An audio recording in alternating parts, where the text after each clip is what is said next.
Okay, the way the story starts is I bought Moma. Unfortunately, it came with a broken part right out of the box. Took it out of its cube mode and started to transform it, and then this thing fell right off. The headpiece separated from the part where it was glued, and it kind of cracked a little bit. However, there's a good possibility that I may be able to salvage this.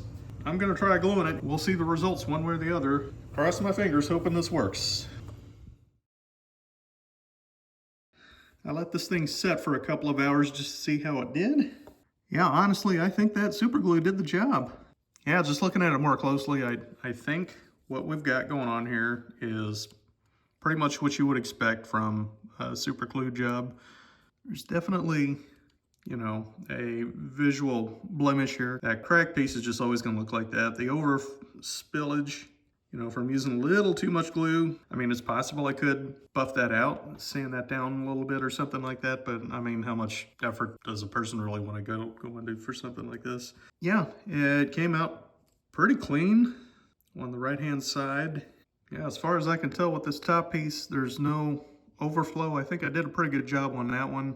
All in all, that got the job done. Yeah, the bottom line is 5-2 Toys sent me a broken toy, but ultimately, the fix for it isn't excessively hard to do. Yeah, be that as it may, I think we're ready to go ahead and get this guy a review.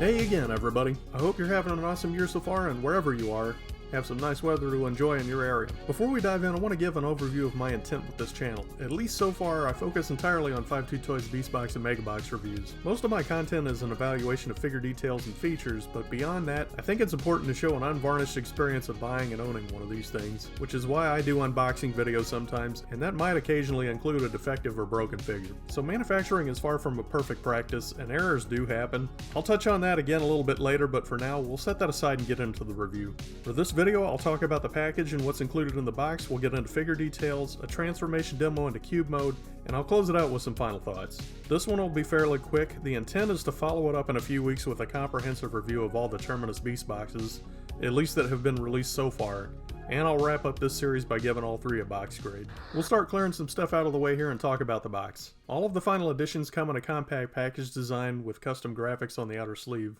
which to me is kind of evocative of Armageddon or End Times or something along that line, which is more or less the theme for this series, all the way through to their character bios. You've got a holographic sticker on the front, land animal faction symbol, a holographic QR code with that quirky embedded slogan that I love, "Spice up your life." Character design is by this symbol. Unfortunately, I can't read Mandarin, so I don't know who this is. If anybody knows, I would appreciate a heads up on that. Mechanical design by X2R, they're in-house geniuses. Beast-to-box mode and vice versa, plus a Terminus logo on the side here. Pretty cool. We'll just slide this off, and inside is the actual display box. I love this slogan. Open the box, release the beast. Package contents include the usual stuff: a catalog, box charger insert, a character card, and instructions, which we'll get back to in a second. And here's the bio of Final Edition Moma. A wise man once said, "No living being is willing to die before dawn." Remembers asking Jojo, "When was your most magnificent moment? Was it when you became a general-in-chief?" Moma stared at the fearsome battle down the valley and said, "This is about it." Jojo had a fairly similar bio, and the overall theme is more or less a remembrance of glory days as they charge into their final battle. I really dig that vibe. A couple of interesting things about the instructions. Final editions are all among the earliest Beastbox figures, and the style is quite a bit different from most later releases, with photography of a gray prototype and bilingual steps, as opposed to the standard format with just line art and almost no written information. Also, there's a unique accent color for all three of these. Together, they've got a nice looking color scheme. I love that attention to detail across this series. And finally, we'll take a look at this beautiful custom box charger. Almost all box chargers are transparent, and this series has theirs in an opaque milky white with the signature skull and crossbones on the front, and "Thank you 88" printed on the back. As a point of comparison, here's the standard box charger. All lids have these diagonal indentations, and the way they repurpose that element into stylized crossbones I think is really clever. As far as the overall look and visual presentation of this figure, it's almost entirely transparent parts with lots of reds and whites and a black base color. You've got a Mammoth on the side, land animal faction symbol, a lot of cool stylized markings that complement the contours of the character mold. Prehistoric life, this clock motif appears in all three Terminus releases, kind of a time is running out theme. and a skull and crossbones Terminus logo on the backside. On this tusk we have no more Elvery trade. Typos are an ongoing issue, and I've been saying this for a while. 52 Toys needs to hire an English proficient proofreader. On the front here, you've got Tube, very cool. Moma is a little robot mammoth, and we can probably assume his trunk doubles as a fire hose. Silver Eyes, which is consistent across the Terminus line.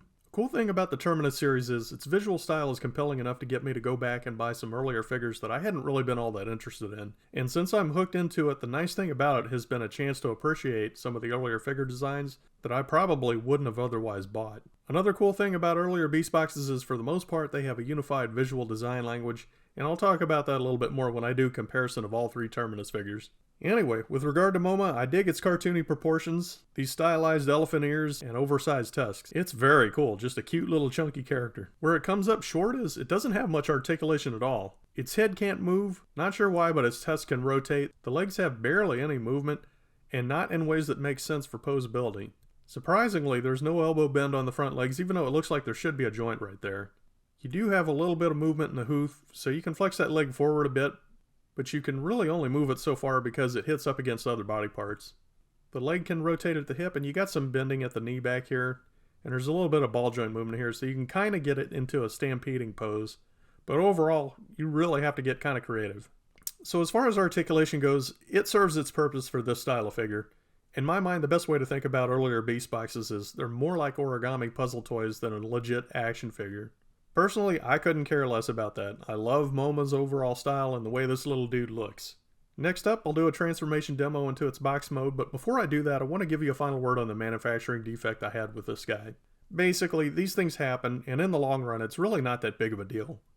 To give you a little more perspective, I have around 60 Beastboxes in my collection, and out of all of those, I've only had 2 that came out of the box with manufacturing defects. Between the 2, this is the only one that I'd consider actually damaged. Even at that, it's really minor damage, and repairs on both of them were not really hard to do at all. Now obviously it's disappointing when that kind of thing happens, especially if you've been waiting months for a figure to be released. But worst case scenario, if it's a bad enough situation, more often than not, you'll be able to get a refund or replacement anyway. Anyway, let's get this guy transformed. First thing you want to do is fold the ears forward on the tusks. Side note, I really dig the way they worked out the geometry of this figure design and how all the parts line up neatly. Now we fold the tail down. Then the hind legs rotate back, and then those legs are going to fold up and over like so. Then the head will fold up, and you basically have this going on. The front legs are connected with these peg holes, so they just pop out and then rotate down. Same on the other side. And you've got that going on. The trunk is going to collapse into itself and fold down straight in, and you've got this piece that rotates up. So you're going to have this piece connect to the top part, and then you're going to have this articulated arm that collapses behind it. Then the whole piece is going to fold straight down, and then you're going to have this whole flat side on the front here. This piece is going to rotate back, and then you're going to have this flat side on the back here. Hind legs are going to rotate forward into that position. Same on the other side. Then these hind leg thigh pieces need to pop out and then rotate up and over and plug into these connection slots. Then you can scrunch it up to tighten up connections for the cube mode here. Yeah, I like it. I like the way the geometry of these tusks form these entire front corners. It's really nice looking and a really cool design altogether. And of course it's going to fit right into its box charger. So there's a quick look at Moma, the third of the 3 final edition releases. I do hope 52 Toys keeps this series going, and if there's going to be more in the future, the obvious question is, who's next? Thanks for tuning in to this review. As always, comments, likes, or subscribes are always appreciated.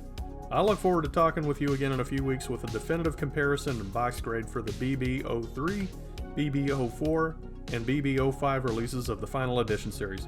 Take care.